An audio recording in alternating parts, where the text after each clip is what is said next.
the remarkable expansion that was soon to take place beginning in the Second World War.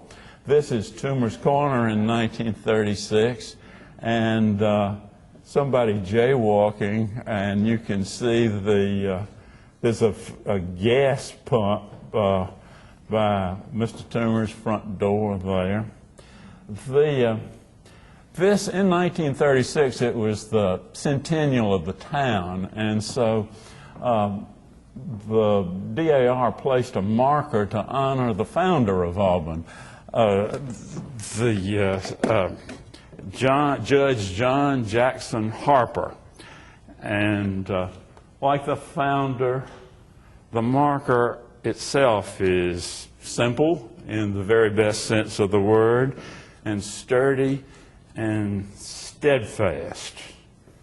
But unfortunately, it was not sturdy and steadfast enough to withstand the challenges of a new Auburn. This is what happened to it on Christmas Eve 2 years ago. A drunk driver in an SUV collided with another large vehicle at the site, and in the collision, the marker to the founder got knocked off its pedestal and toppled over on its side. Well, nobody paid much attention to this incident, but it did have cosmic repercussions.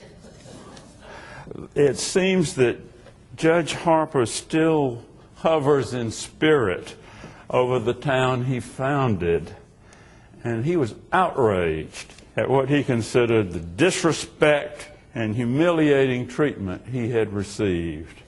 To him, it appeared to be the last straw, the final insult from an ungrateful community that neglected its heritage, destroyed the handiwork of his generation. And so, in a fit of pique, he dispatched an irate letter by thunderbolt to the citizens of Auburn. I have to report that the judge was very hot under his stiff white collar, and my colleague and I cannot be held responsible for the vehemence of his feelings. He wrote as follows: "Townspeople, look around you. Even the trees at Toomer's Corner are dying. Chewacla Park is surrounded by enemies. The creeks and streams of the town are becoming trickles. They are so choked by surrounding developments. You boast of your medical advantage, but the city's main arteries are severely clogged, and they're getting more clogged up every minute. This blockage affects the very heart of Auburn. And by the heart of Auburn, I certainly do not mean some confounded motel. Sanford Tower and the spires of local churches used to be the symbols of Auburn to the surrounding countryside. Now Auburn's symbol is a skyscraper condo, and the surrounding countryside is blighted with miles and miles of junky commercial development. Growth everywhere has erased the historic character of the community. And so, Judge Harper said, I would like to address those of you who want to throw out everything that's old, put no brakes on traffic, and completely ignore the negative consequences of expansion. As far as I'm concerned, he said, all of you can just go to Atlanta.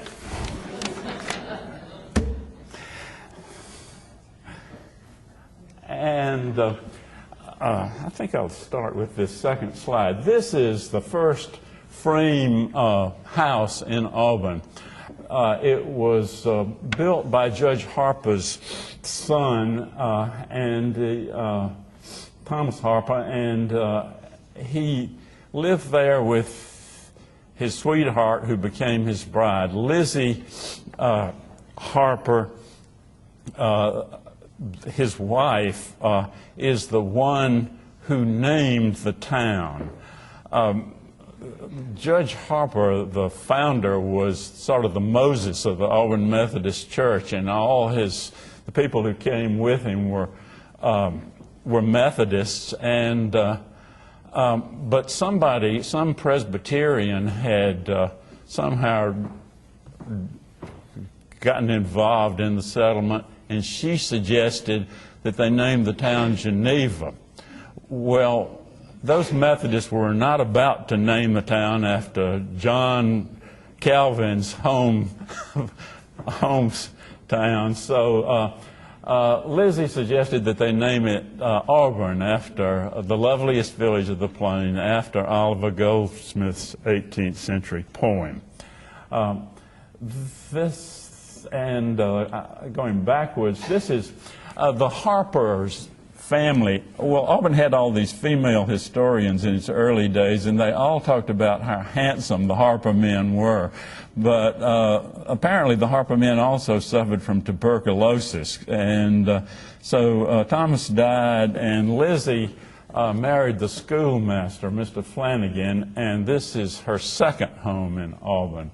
It sort of epitomizes the architectural history of Auburn. It began as a log cabin, according to tradition, and then they built the first floor is a Greek Revival cottage that they built around the log cabin, and that's, I guess, the second phase of development.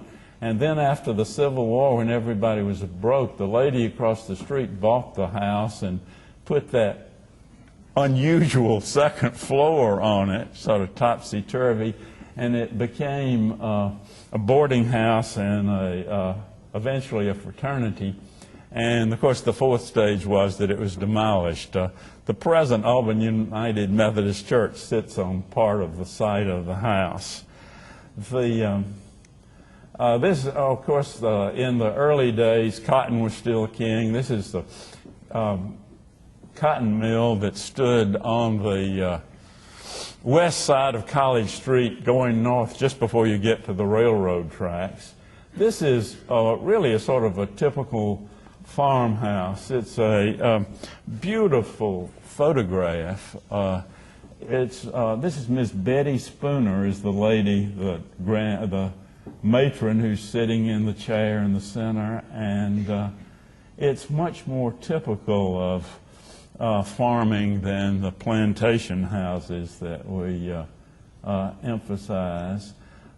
This is Mrs. Zora Slaughter's cottage, which was right across from the campus. It stood about where Smith Hall now stands on College Street. I think Mrs. Zora actually lived in the upper floor, and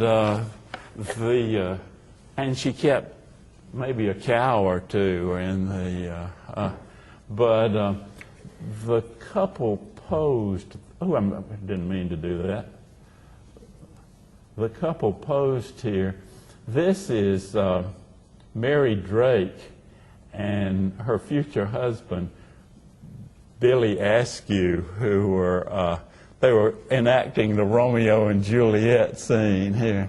Yeah. Could you mention roughly the years these photographs were taken, if you know, you go along? Yeah, this is, I would say, in the 1890s.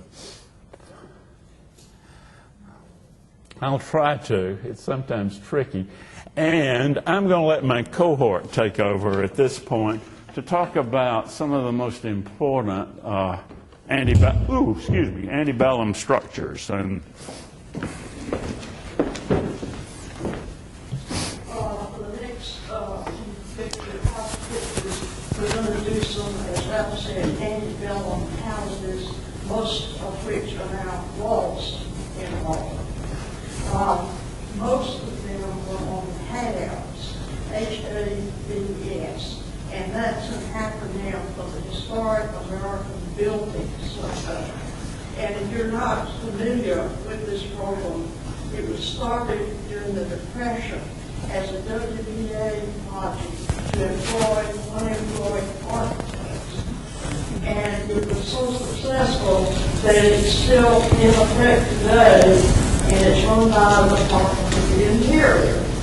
Anyway, also, I might add that the head of that program, the state of Alabama, was Professor Draughon, and some of you will remember, and he was in the architecture department in Auburn. Also, his photographer on this project was Mr. W.N. Manning, and some of you may remember. He was here for years, and he had his photography studio, if you call it that, right up over Tuma's Corner. So perhaps pictures were taken by Manning and selected by Burkhardt. But anyway, we'll begin with the Drake Sanford House. And it's typical Greek revival antebellum. You see the hip roof, the columns across the front. It was located on North Gay Street, right there at the corner of Drake. But it was torn down in 1978 by a contractor who had plans to build some apartments on the lot, which never happened. This house also is important historically for its architecture and also for the family that lived there. This is where W.J. Sanford married Caroline Drake. And if you remember, W.J. Sanford later became governor of Alabama, and he is the one for whom Sanford Hall is named. So their marriage took place here, and it was known as the Drake Sanford House. Please notice the cedar trees in the front yard. They were very popular in New Orleans back in the antebellum period, because now, it had a beautiful winding staircase, which also went when it was taken down, curving everything. Now, remember the cedar tree. That's all that's left on the lot. Nothing was ever put there to replace it. So when you drive by North Gay Street, look at the cedar tree and reach for the Drake Sanford House. It's a long lawn. It's 78. This is another house that was on pads. It was the McElhaney and later the Jones Hotel. And again, it was typically antebellum, revival, with the columns and the hip roof. It began as a private home and was later turned into a hotel. And it's at right downtown, I can remember it.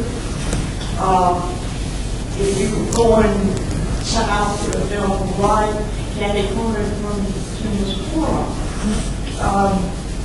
It was later called the Jones Hotel because eventually a McElhaney married a Jones, and it was known as the Jones Hotel for good while.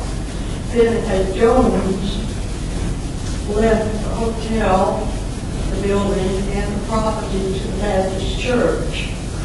And so the Baptist Church took it down in 1962 to build the BSU building that's still standing there right now. Y'all can't talk about right smack downtown. This was another big architectural flaw, so it had gotten into a pretty shabby condition at the time it was taken down in 62. This is also one house. This is the Moore Lockland house. Again, the typical hip roof and so on. This was way out on Mooresville Road, out in the country in southeast East Auburn.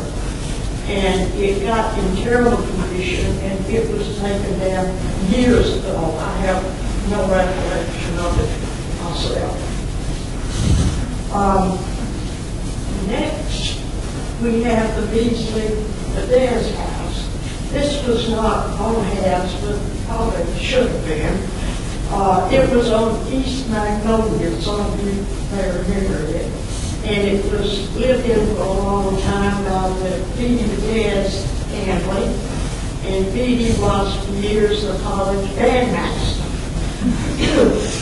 It backed up the Beasley's pasture, which is now the city services complex back in there. We're talking about East Magnolia. Beatty Bears had his 15 minutes of fame back during World War I. He was with the American Expeditionary Forces during World War I. And when the forces crossed the Marne, he and the band played Glory, Glory to Old Auburn. The Auburn band even in France. Next we have, this came down I think in the 60s. This is the Perry Coffin House, again on halves. It was one of the two raised cottages in Auburn. The other one we still have with us in the Perry Pig house that I'm sure you're familiar with. This house was built in the 1840s by Simeon Perry. He came over with the settlement party. He was a civil engineer.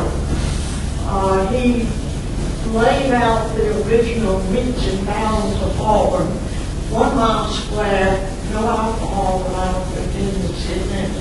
This was, after all, then a strict Methodist settlement on colony.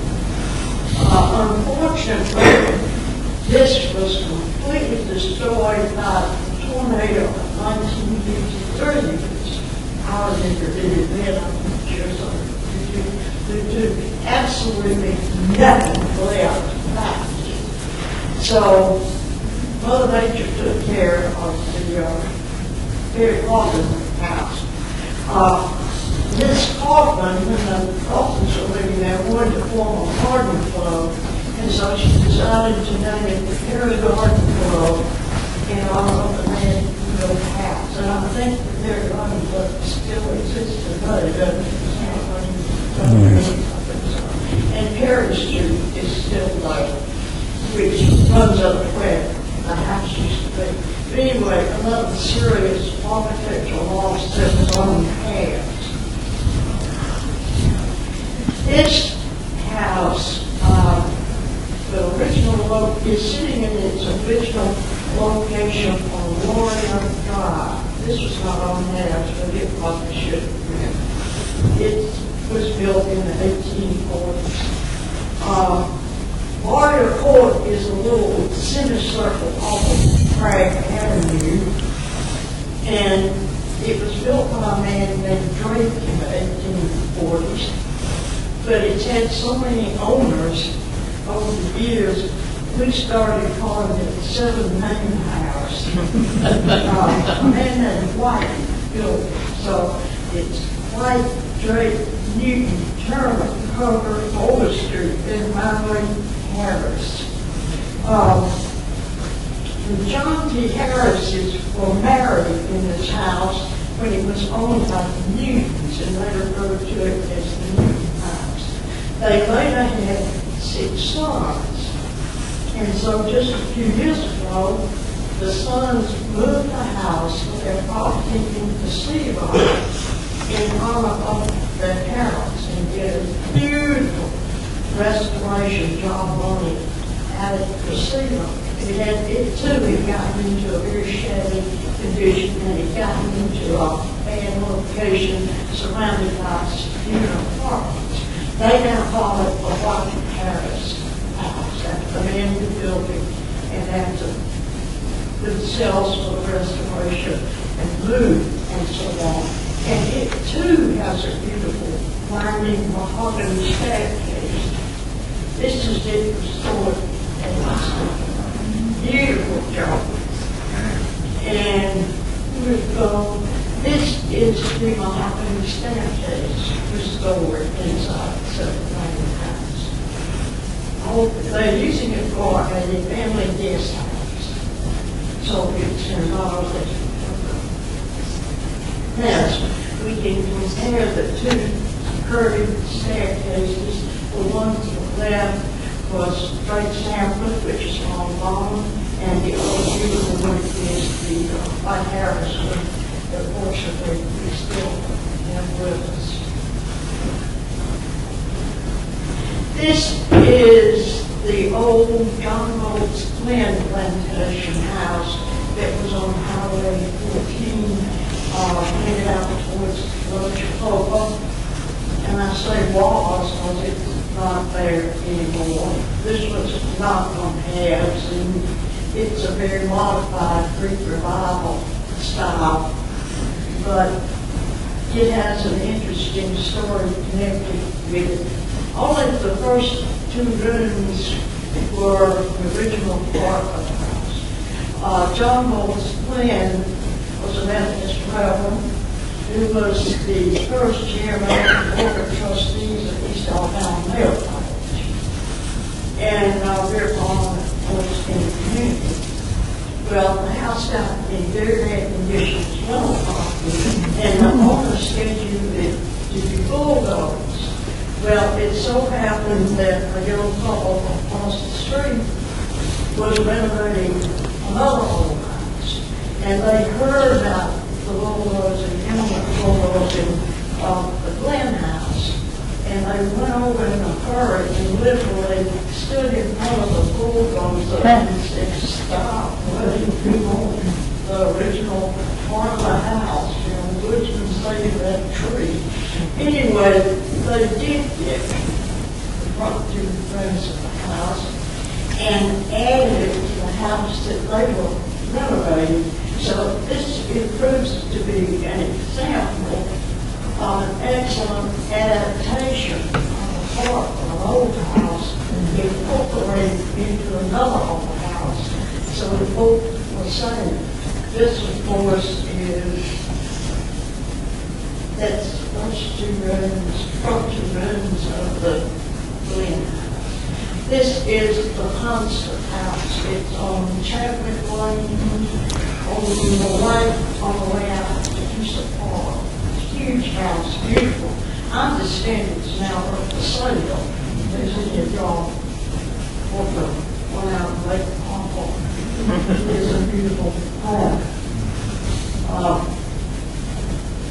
This house is a mystery house. It was somewhere on Wrights Mill Road. We don't know exactly where, and it burned in 1929. We don't know who built it. The Tippins family rented it for a long time, but when it burned in 1929, they had to move elsewhere. We can't find out who they even rented it from. And the young lady posed in front is Mary Tippins. I'm sure some of y'all remember she was a good friend of my brother's. But we would like to find something out about the house. We had no idea there was a Greek revival house way out on Wrights Mill Road that we saw this picture.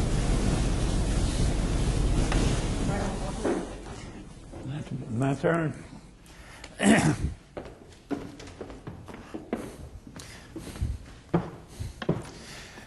Well, this is kind of fun.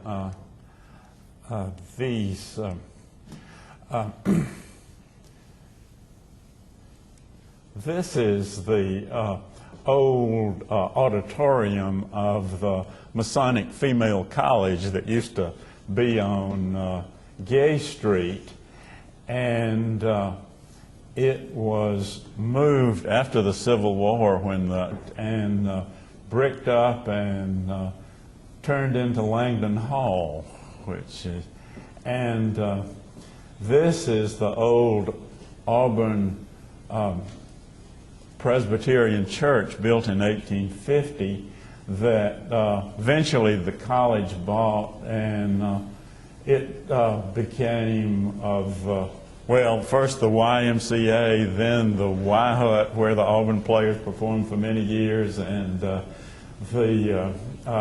of course, is the Old Chapel, which is, I guess, the oldest public building still in use in Auburn. But it kind of amuses me that you have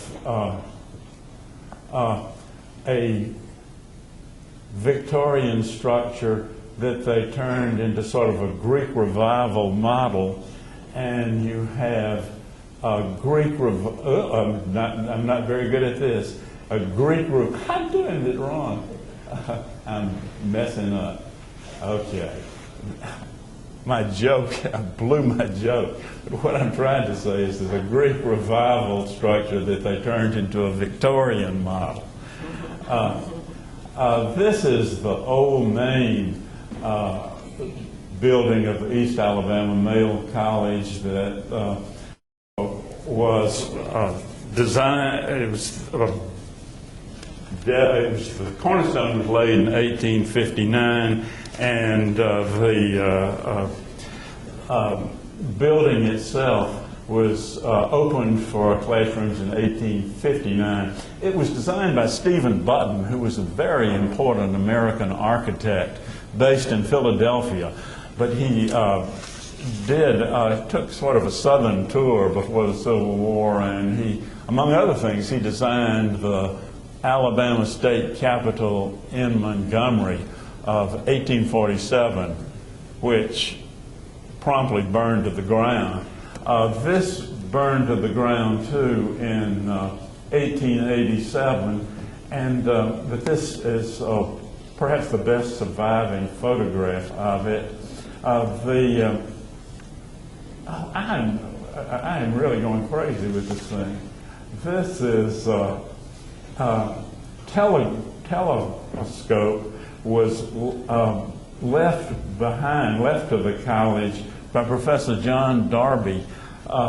He also left a lot of his relics. He was an early he was actually the first collector in the southeastern states of all sorts of artifacts, and he left them to the college, and all the telescope and everything was lost when the building burned.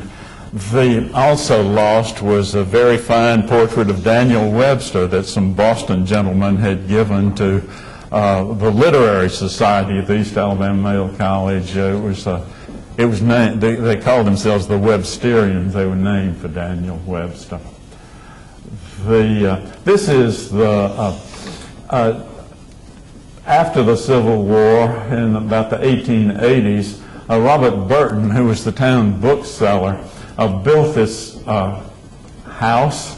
He was a writer of children's stories and other fiction, and he managed to publish 4 stories in national magazines, made some money out of it, and since he was fond of puns, he built this house and named it the 4-Story Cottage. So, of course, it's 1 story. And it, of course, it was on East Magnolia and is now long gone. This is the Professor Lupton's house, which was on the northwest corner of the intersection of Gay and Magnolia. Very fine Victorian house. I'm rambling off the subject, but Professor Lupton was taught at Southern University at Greensboro before the Civil War, and he conducted the first scientific archaeological research at Moundville, and his effort is recorded in the Smithsonian. And I mention this because you all need to go to Moundville to see the new museum that's open there. And the Smithsonian has returned on loan for a year a lot of the enormously valuable relics that were found at Moundville, including the famous duck bowl that is just a knockout. So you need to put that on your agenda. Anyway, this Victorian structure became eventually a fraternity house. The SAEs and other fraternities occupied it for many years. This structure had a long history. It was started before the Civil War as Professor Slayton's School for Boys. After the Civil War, it became a chair factory. Then it became the Auburn High School, and it stood where the town hall, the post office, now the town hall, is situated. And to the left here is the high school that succeeded that, if you can see it off in the corner. This is the Auburn High School of 1914. I think a very handsome building. The high schools in that era were, a number of prominent architects designed them, but I regret to say I don't know who did this one. It stood on the Opelika Road just in front of where the Dempsey Center now is situated. This is the first fraternity. This is the Kappa Alpha House. It was the first fraternity house built as a fraternity. I'm not saying that very well, but the KAs were the first to actually build a house for their fraternity rather than rent or buy one. And it still stands in somewhat this happened in 1901, and it still stands in somewhat altered condition on across from the Methodist Church on Gay Street. You recognize it? It's kind of fun. Well, what we want to do now is to sort of take a tour of South Gay Street, beginning just before, we're going south, and just before you approach the intersection of Thatch, this house stood. It was originally a one-room house. This was the center of it, and built in 1840. Miss Fraser, the Auburn historian, grew up there, and it added wings and so on, and eventually it was moved back and turned around to face Thatch Street, and I went to kindergarten there. But anyway, it of course, at the time this picture was taken, it was the oldest surviving frame structure in Auburn. Then across the street, on the corner of, across the street was the William Leroy Brune House, which was really one of the probably most important house built in Auburn immediately after the Civil War. In the first 10 years after the end of the Civil War, only one house was built in Auburn. This was built soon thereafter. It once had very elaborate details on the gables and all around the columns, but it got stripped of its ornaments through the years, and eventually came into and it became a fraternity house, and eventually came into the Presbyterian Church, and was demolished. This was on the northeast corner of the intersection of Thatch and Gay. It was originally a very elaborate colonial revival house, but it became very early in the 20th century the Pi Ka house, and it in its last years, it was a boarding house, and down here in the basement, there was a locally famous hot dog joint named Jake's Joint that was very popular. This is Jake's Joint. A fire got caught there, and Jake's Joint and the whole house went up in flames. And this high school kid named Jule was riding his bicycle by and took this photograph. He's still around.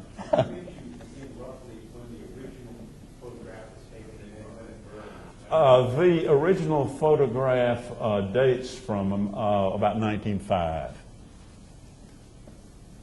Excuse me. There are two photographs there, aren't there? That's the 1905, and it gradually deteriorated through the years. This is, again, we're going south on Gay Street. We've just passed the Thatch intersection, and on the right was this antebellum house, much altered. It was built by the Drakes, but it became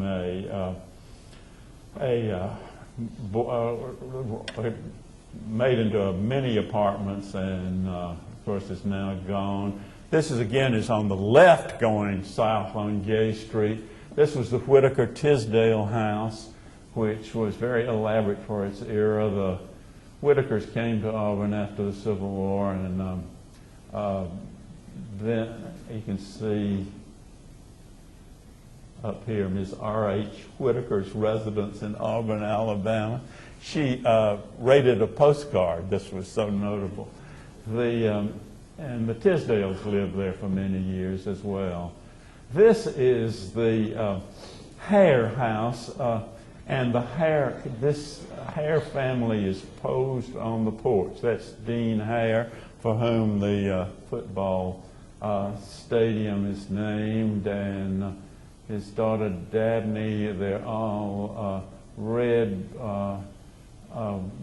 blunt. The Hares are, they're all very familiar figures, but particularly this is an 1840 house that was remodeled in the 19-teens, and the doorway is particularly notable.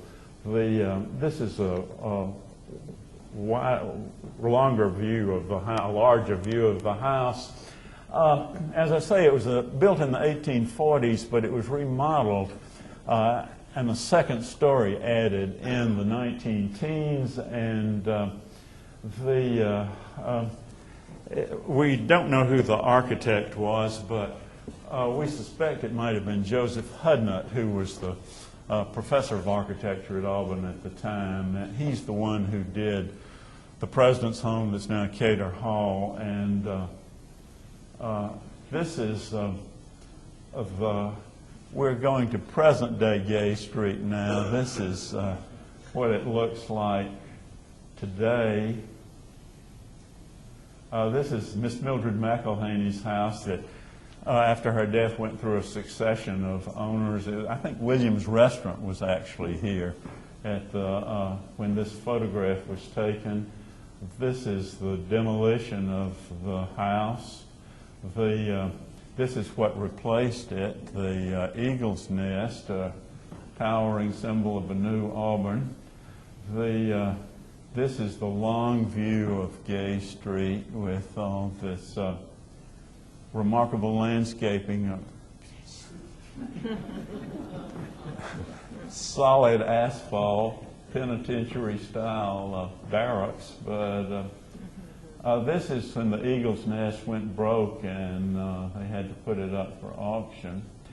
This is another house on South Gay Street, and this is where it replaced it. At the time, there were no zoning laws. You could just build anything, and no landscaping was required.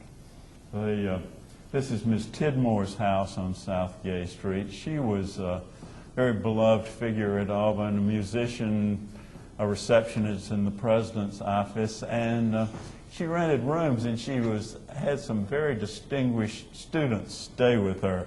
For example, Paul Rudolph, the famous architect, rented a room from her, and also Mac Hyman, who made a big name for himself. He wrote a comic novel called No Time for Sergeants that was a big hit. It became a successful Broadway play and even more successful movie that gave Andy Griffith his big start in life.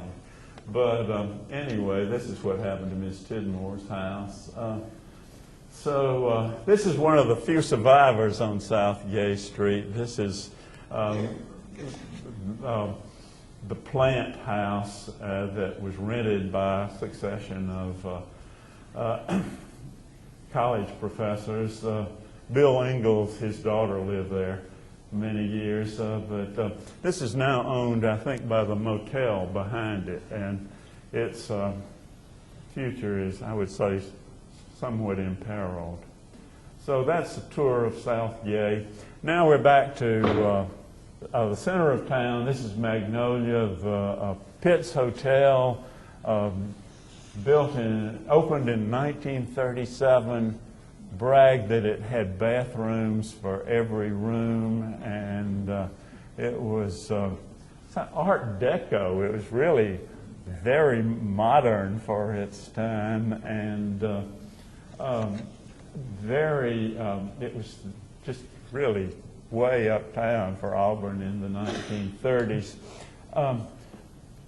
By tradition, and you can't vouch for its accuracy, Jim Howard Pitts lost it in a crap game to Everett Harwell. But anyway, it eventually hit the skids. And there's Ann Pearson told me this story out, that it was to be demolished, and so they had all these this demolition crew and wrecking crews and so on, and who prepared to tear down the hotel, but they did it. They didn't do it early in the morning, which is the chosen way to demolish historic buildings before people wake up.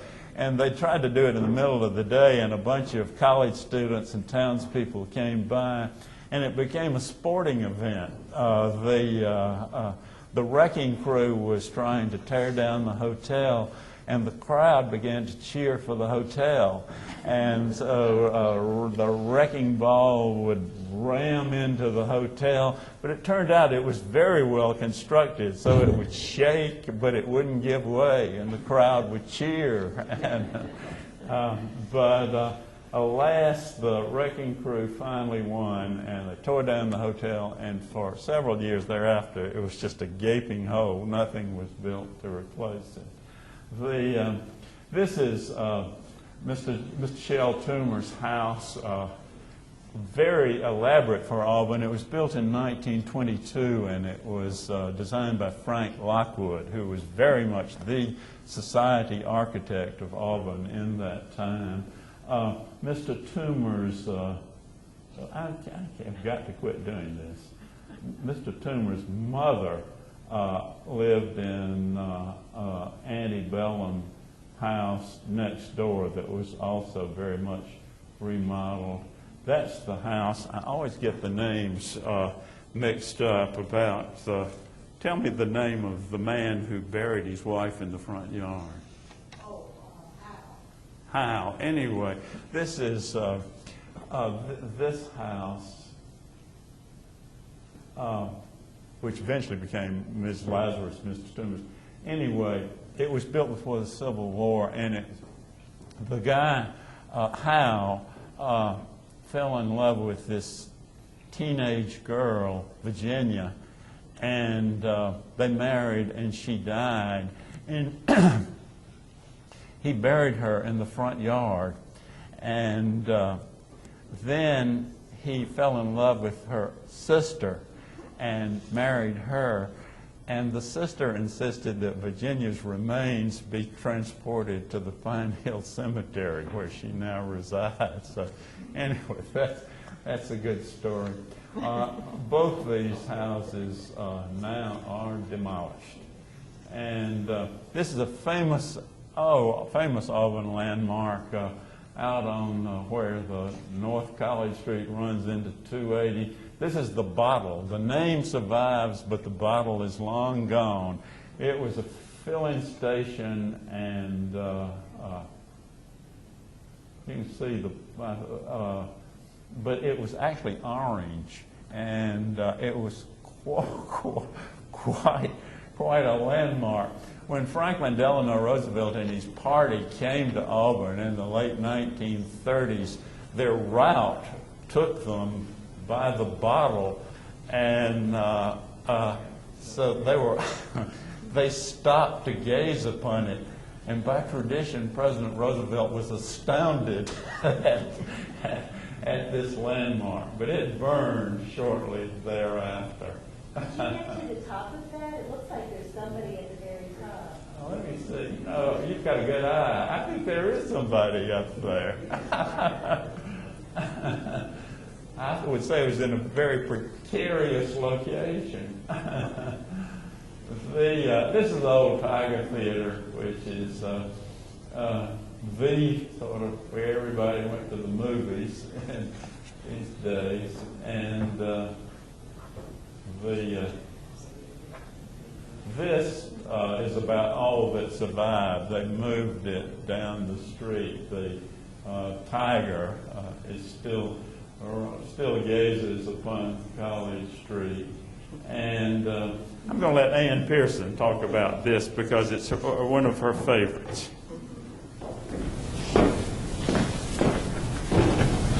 I want to tell a little story about the Kids Hotel first. But it must be so because I read it in an old copy of Auburn Bulletin. The first day it opened, several businessmen got together in town and put all the rooms in the pits. They would stay back there.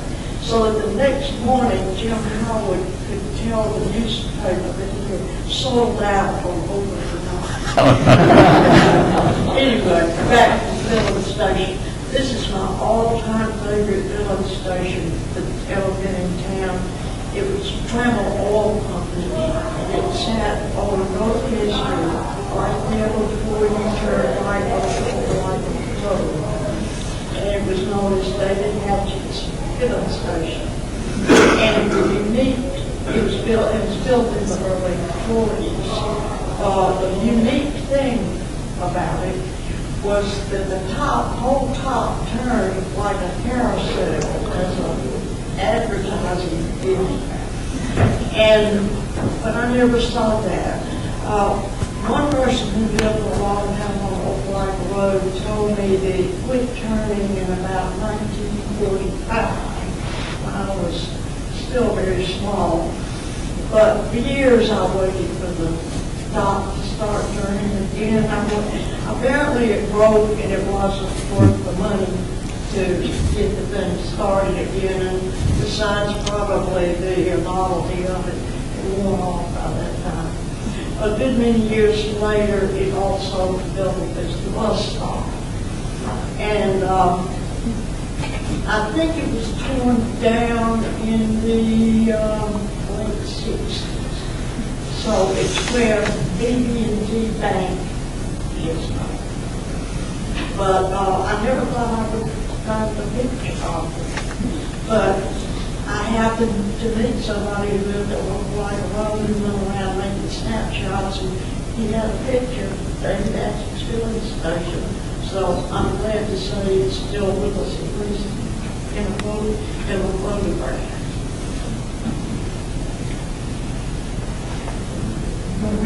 Yeah, go ahead. Take it away. This is, I guess you call pop architecture.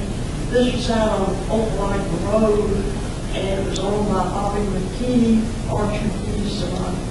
And it was a barn car repair shop. You can see the MG over here. And it originally did some kind of drive-in restaurant. And he had it remodeled into a car repair shop. And Bob Fowles, who was in the architecture department at Auburn Design, he's either in the architecture department or retired from it, I don't know which. But I don't know when it came down, probably in the 70s. But that's certainly drastically different architecture form than the other things we enjoy. Yeah, go ahead, if you can. Take it. Okay. You go on. All right, I'll take it. Watch it. We're on this little stand here. This is, of course, the famous rice mill, which was situated precariously above the falls there. This is the original thing, and huge mill wheel. A rice mill and the area was an enormously popular recreation spot for many, going way back into the 19th century, at least beginning in the 1880s and maybe before that. People in the town and the college and the faculty used to go out to the Wright's Mill Pond, and faculty members, led by, among other people, Dr. George Petrie, built a bicycle path that went out there, and a portion of the bicycle path still survives in DeLoss Hughes's large yard down here on the corner of Gay and Woodfield. But anyway, the Chihuahua Park, of course, in the 1930s was formed at the falls here, and it's still an important landmark that I think it's really kind of, we need to pay more attention to. I think it's somewhat endangered by its surroundings. This is the modern day bicycle path that people still use. It's sort of a new bicycle path, or a replica of a fancier replica than the old. And this is what happened to it when the developers on Shell Timber Parkway decided to build a great development that has so far not developed. And this is Martha Naftal's house in Pinedale. Pinedale was some people say it was the first suburb in Auburn, but it was, though Auburn was very much a middle-class town, Pinedale was unusual in that almost all the houses there were designed by architects. And though the styles were very different, the architects were careful to blend the houses fitted together. It was there's a park in the center, and around the park the houses were modeled so that they looked very attractive together. And of course, this is what happened to Martha Naftal's house. She may be preparing a message about Thunderbolt for us as well, but it was replaced by Bobby Louder's house, which is very large. And actually, the only problem with it is it's just too big for its location, and he's got an enormous landscape garden behind it. That more or less concludes our slide presentation, but I do have some final words, and here they are. A series of natural and man-made disasters have destroyed homes and businesses in Auburn through the years. At least 2 powerful tornadoes have struck the community. A tornado during the Civil War in December 1864 took several lives, destroyed houses and other properties, and most famously blew the roof off the Baptist church, which at the time was being used as a Confederate hospital. A second tornado in 1953 destroyed the Simeon Perry house and decapitated the second story of the old Ogletree Wright Ivy house. And according to an early local historian, Ms. Fraser, 3 disastrous fires swept through the town in the early days.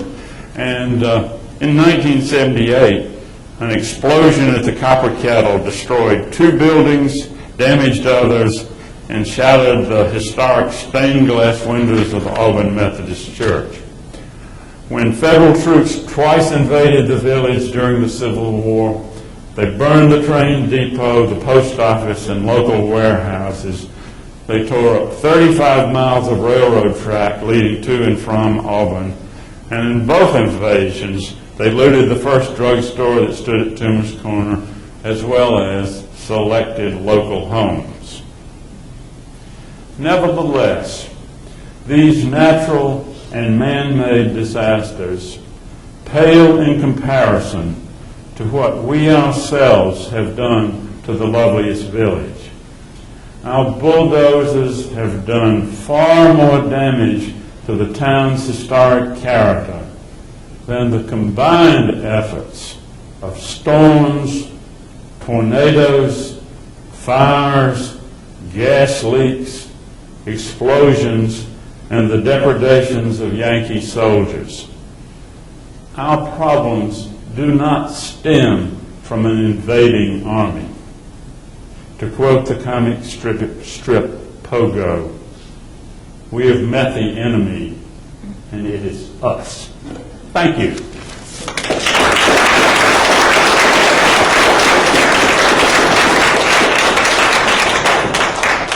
Okay, good. Yeah. If my memory serves correctly, there were 12 homes on the haves list done in the 1930s by Professor Burkhardt, and now less than half remain. There was one other building on it, Langdon Hall, and of course it's still there and drastically changed form. But I wanted to make a little pitch for our board that we're working on called Lost Auburn that I mentioned was kind of a spin-off from this program. So we still lack pictures of some things that we would really like to get, like Miss Molly Homefield's home on North Gate and some other things like that. We've got hundreds of pictures now. So I have some cards, if anybody would like one, that tell you how to contact 3 of us, me, Ralph, and DeWatt's. And if you would like one, I would be glad to give you one. I told Ralph I thought we had about 3 people here today considering the time of the program, so we really thank y'all for coming out of the town for a football game.